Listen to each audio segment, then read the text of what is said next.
अज्ञातवास में युधिष्ठिर को कैसे ढूंढे? जब ये प्रश्न कुरु सभा में उठा तो भीष्म पितामह ने पता क्या सुझाव दिया कि युधिष्ठिर को ऐसे राज्य में ढूंढो जहाँ गाय प्रसन्न हो। जहाँ कर्ण और दुर्योधन अपनी जासूसी शक्ति लगाने में व्यस्त थे, वहाँ भीष्म पितामह ने कहा कि ये सब करने की कोई आवश्यकता नहीं। जहाँ पे वर्षा परफेक्ट हो, फसल अच्छी हो और लोग गॉसिप ना कर रहे हो, वहीं पर युधिष्ठिर का प्रभाव निश्चित है। जब ये सब डिस्कशन चल रहा था तभी सभा में त्रिगर्त के राजा सुशर्मा ने एंट्री मारी। सुशर्मा ने मत्स्य राज्य पर हमला करने का सुझाव दिया क्योंकि वहाँ का महाबली सेनापति कीचक मारा जा चुका था।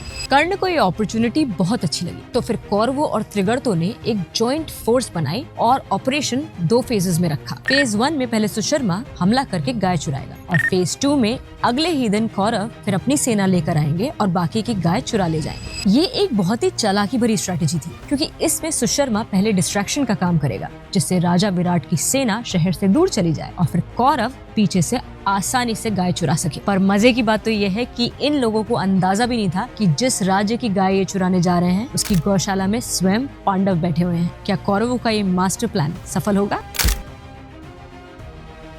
क्या आप इमेजिन कर सकते हैं कि पांडवों के अज्ञातवास का अंत एक काव हाइस्ट ने किया। जैसे ही पांडवों के अज्ञातवास के 13 वर्ष पूरे हुए, राजा सुशर्मा ने हमला बोल दिया और विराट नगर की हजारों गाय चुरा ली। भागते हुए चरवाहे राजा विराट के दरबार पहुंचे। राजा विराट ने तुरंत सेना तैयार की, लेकिन उन्हें तब भी असली योद्धाओं की कमी महसूस हुई। तभी दरबार में एक चमत्कार हुआ। राजा विराट ने अपने नौकरों को देखा, कंक, वल्लभ, तंत्रीपाल और दाम ग्रंथी। राजा को लगा ये मामूली नौकर नहीं बल्कि हाथियों जैसी भुजाओं वाले महान योद्धा हैं। तभी राजा ने आदेश दिया कि इन ब्राह्मणों और रसोइयों को कवच पहनाओ, इन्हें रथ और शस्त्र दो। देखते ही देखते फटे पुराने कपड़ों में रहने वाले पांडव चमचमाते स्वर्ण कवचों में सज गए। राजा विराट के साथ पांडव रथों पर सवार होकर सुशर्मा की सेना पर बिजली बनकर टूट पड़े। दोपहर के ढलते सूरज के नीचे ऐसा भयानक युद्ध हुआ कि आसमान तीरों से ढक गया और दिन में ही अंधेरा छा गया। अर्जुन के बिना ही पांडवों ने लाशों के ढेर लगा दिए। फिर सुशर्मा ने राजा विराट को ललकारा और दोनों के बीच घमासान छिड़ गया। लेकिन सुशर्मा कहाँ जानते थे कि राजा विराट के पीछे स्वयं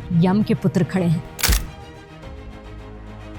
पता है, अज्ञातवास में ऐसे कई क्षण थे जब भीम का असली रूप बाहर आने ही वाला था। ये क्षण भी कुछ ऐसा ही था। राजा विराट और सुशर्मा के बीच युद्ध इतना भयानक था कि रात होने पर भी योद्धा नहीं रुके। चांद की रोशनी में सुशर्मा ने मौका पाकर राजा विराट को उनके रथ से खींच लिया और उन्हें बंदी बनाकर अपने रथ पर डाल दिया। राजा विराट को बंधक बनते देख भीम हाथी की तरह चिंगाड़ उठे। वे एक मजबूत पेड़ को उखाड़कर अटैक करने ही वाले थे कि युधिष्ठिर ने उन्हें रोक लिया। युधिष्ठिर ने कहा कि भीम, ऐसी गलती मत करो। अगर तुमने पेड़ से युद्ध किया तो लोग तुरंत कहेंगे कि ये तो भीम है। अपनी पहचान मत खो। फिर भीम ने पेड़ छोड़ा और धनुष उठा लिया। युधिष्ठिर ने अकेले ही 1000 और भीम ने 7000 सैनिकों का वध किया। अंत में भीम ने सुशर्मा को पकड़ लिया और उसे मारने ही वाले थे कि युधिष्ठिर ने उन्हें जीवित छोड़ने का निश्चय किया, पर इस शर्त पे कि हर सभा में सुशर्मा को कहना होगा कि वह पांडवों के दास है। इनका ये क्रोध तो बस शुरुआत थी, अभी तो अर्जुन का मैदान में उतरना बाकी था। बाहुबली में कैरेक्टर कुमार वर्मा याद है, जिसे अमरेंद्र बाहुबली लड़ने के लिए मोटिवेट करता है। जानते हैं वो पूरा सीन इंस्पायर्ड था अर्जुन और राजकुमार उत्तर से। बिल्कुल प्लान के अकॉर्डिंग जब राजा विराट युद्ध में सुशर्मा के साथ व्यस्त थे तो कौरवों ने पीछे से मत्स्यराज पर हमला कर दिया। उसी समय महल के राजकुमार उत्तर महिलाओं के सामने अपनी वीरता के झूठे किस्से सुना रहा था। उसने कहा कि मैं आज ही कौरवों को धूल चटा देता, बस मेरे पास अर्जुन जैसा कोई सारथी नहीं है। मेरा पुराना सारथी युद्ध में मारा गया। द्रौपदी ने तुरंत वृहन्नला का नाम सुझाया। ये सुनकर जब राजकुमारी उत्तरा ने वृहन्नला यानी अर्जुन से रिक्वेस्ट करी तो अर्जुन ने मजाक करते हुए बोला कि मुझे तो सिर्फ नाचना गाना आता है, मैं कैसे सारथी बनूंगी। लेकिन फिर अंत में वह मान गए। युद्ध में जाने से पहले अर्जुन ने जानबूझ के पहले कवच उल्टा पहनने का नाटक किया। महल की सखियां उन्हें देखकर हंसने लगी। फिर अंत में राजकुमार उत्तर ने ही वृहन्नला को कवच पहनाया, ये ना जानते हुए कि वह स्वयं गांडीवधारी अर्जुन को युद्ध के लिए तैयार कर रहे हैं। क्या एक सच्चा गुरु अपने शिष्य को किसी भी डिस्गाइज में पहचान सकता है?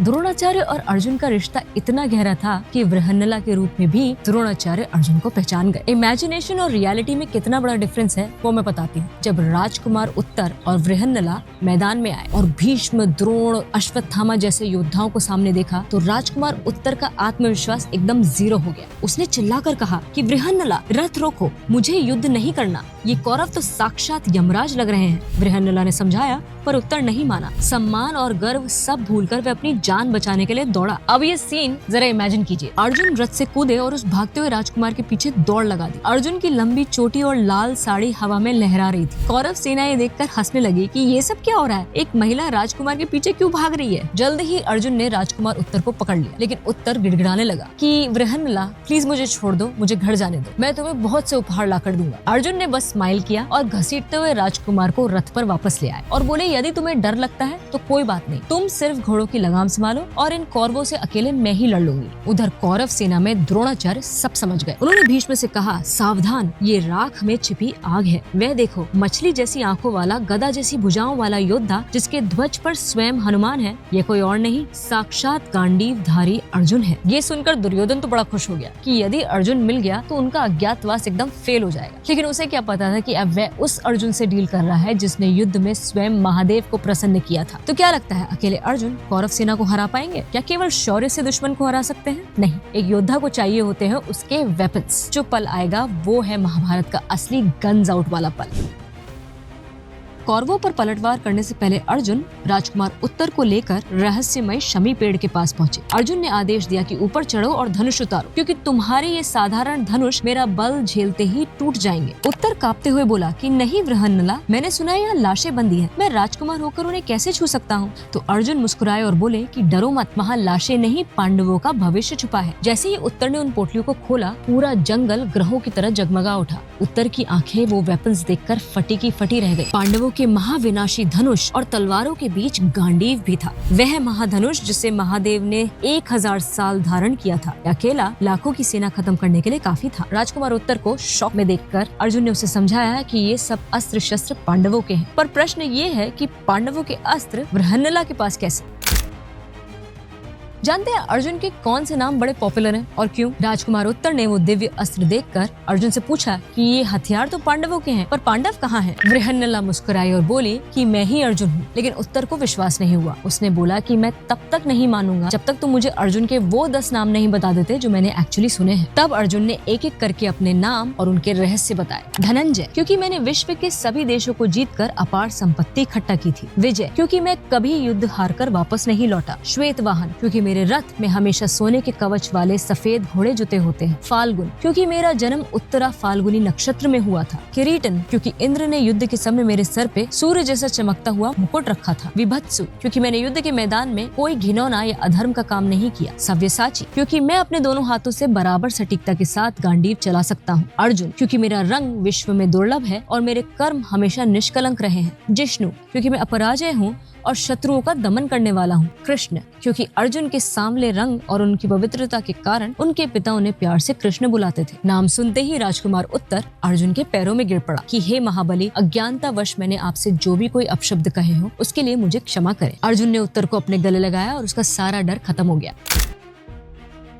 सोचे क्या हुआ होगा जब 13 साल बाद पहली बार अर्जुन का रथ युद्ध के मैदान में उतरा। अज्ञातवास खत्म। अर्जुन ने साड़ी उतारी, अपनी चोटी को सफेद कपड़े से बांधा, गांडीव की प्रत्यंचा खींची और अपना शंख बजाया। जब अर्जुन का शंख गूंजा तो कौरव सेना में भगदड़ मच गई। लेकिन कर्ण, वह तब भी ओवर कॉन्फिडेंस में अपनी ही तारीफ किए जा रहा था और अर्जुन की तुलना एक मामूली शिकार से कर रहा था। कृपाचार्य ने कर्ण के अहंकार को टोका और कहा कि अर्जुन के साथ अकेले युद्ध करना खुद को आग में झोंकने जैसा है। लेकिन कर्ण को एक्चुअल रियलिटी दिखाई अश्वत्थामा ने और कहा, चुप रहो कर्ण, गाय अभी जीती नहीं गई है, ना ही हम हस्तिनापुर पहुँचे हैं। तुम किस बात का अभिमान कर रहे हो? असली योद्धा अपनी तारीफ खुद नहीं करते। सूरज और धरती भी चुप रहकर अपना काम करते हैं। तुमने छल से जुआ जीता, द्रौपदी को भरी सभा में अपमानित किया, तब तुम्हारी बहादुरी कहाँ थी? गांडीव से पासे नहीं निकलते, उससे यमराज जैसे तीर निकलते हैं। अगर लड़ना है तो अपने उस शकुनी मामा को बुलाओ जिसने जुए में राज जीता था। आज गांडीव के सामने उसकी चालें नहीं चलेंगी। अश्वत्थामा ने तो साफ ये भी कह दिया कि शायद यमराज और वायु को छोड़ भी दें, पर गुस्से से भरा अर्जुन किसी को जिंदा नहीं छोड़ता। तुम्हें लड़ना है तो लड़ो, पर अर्जुन के खिलाफ हथियार मैं नहीं उठाऊंगा। इधर कौरव सेना आपस में ही लड़ रही थी और उधर अर्जुन अपना गांडीव तैयार कर चुके थे। क्या कर्ण अर्जुन को रोक पाएंगे?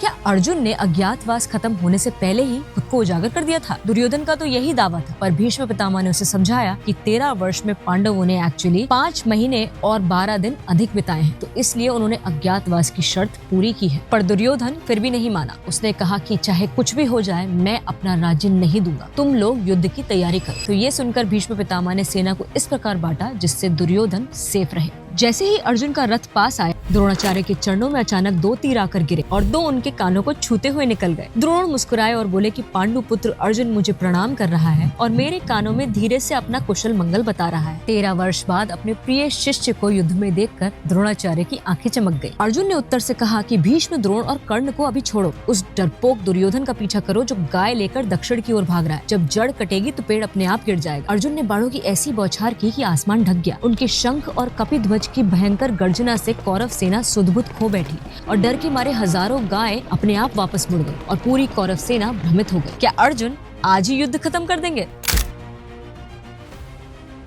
क्या आपको पता है कि विराट युद्ध में कर्ण एक बार नहीं 2 बार मैदान छोड़कर भागा था। युद्ध शुरू होते ही अर्जुन ने हाहाकार मचा दिया। पहले ही अटैक में अर्जुन के बाणों की प्रचंड मार कर्ण सहन नहीं कर सका तो अर्जुन ने कर्ण को ललकारा कि आज अपनी उन डींगों को सच करके दिखा जो तूने कभी सभा में हाँकी थी। आज मेरा गांडीव द्रौपदी के अपमान और हमारे 12 साल के वनवास का प्रतिशोध लेगा। तो इस पर कर्ण ने ओवर कॉन्फिडेंटली बोला कि अर्जुन, तुम कल भी असहाय थे, आज भी असहाय हो। अगर इंद्र भी तुम्हारी हेल्प करने आ जाएंगे तो भी वे युद्ध से पीछे नहीं हटेंगे। तो अर्जुन ने गरज कर पूछा, क्या तुम्हें शर्म नहीं आती? इतनी बार मैदान छोड़कर भाग चुके हो, अपने सगे भाई को भी मरता छोड़ गए, फिर भी अपनी प्रशंसा करते नहीं थकते। इसके बाद शुरू हुआ अर्जुन का असली तांडव। अर्जुन ने बाणों की ऐसी बौछार की कि कर्ण का धनुष कट गया और उसका भाला हवा में ही राख हो गया। फिर अर्जुन का एक घातक बाण कर्ण के कवच को चीरकर उसकी छाती में जा धंसा। दर्द के मारे कर्ण की आंखों के सामने अंधेरा छा गया और होश आते ही वह दूसरी बार मैदान छोड़कर भाग निकला। कर्ण के भागते ही अर्जुन राजकुमार उत्तर से बोले कि अब मुझे पितामह भीष्म के पास ले चलो। अब राजकुमार उत्तर फिर से घबरा गया। उसने कांपते हुए कहा कि वृहन्नला, इस मांस और खून की स्मेल से मेरा सर चकरा रहा है। मुझे तो ये भी नहीं दिख रहा है कि आप कब बाण उठाते हैं, कब छोड़ते हैं। आपका गांडीव तो साक्षात आग का घेरा लग रहा है। अर्जुन ने उत्तर को प्यार से समझाया और डरने से मना किया। अब बारी आती है पितामह भीष्म की। क्या अर्जुन उनका सामना कर पाएंगे? युद्ध में संघार तो बड़ा कॉमन है, पर कभी किसी को शत्रु के कपड़े उतारकर उसकी इंसल्ट करते हुए देखा है?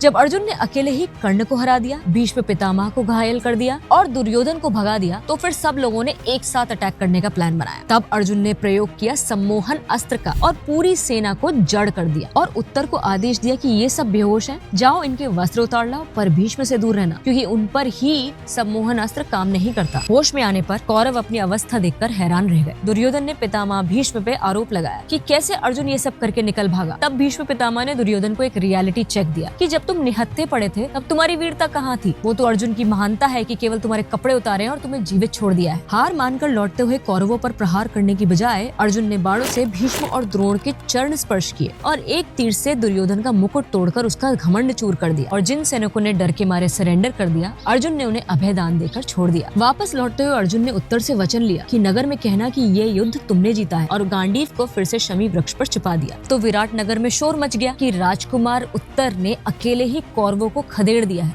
पर असली नायक वो तो चुपचाप सारथी बना रथ चला रहा था।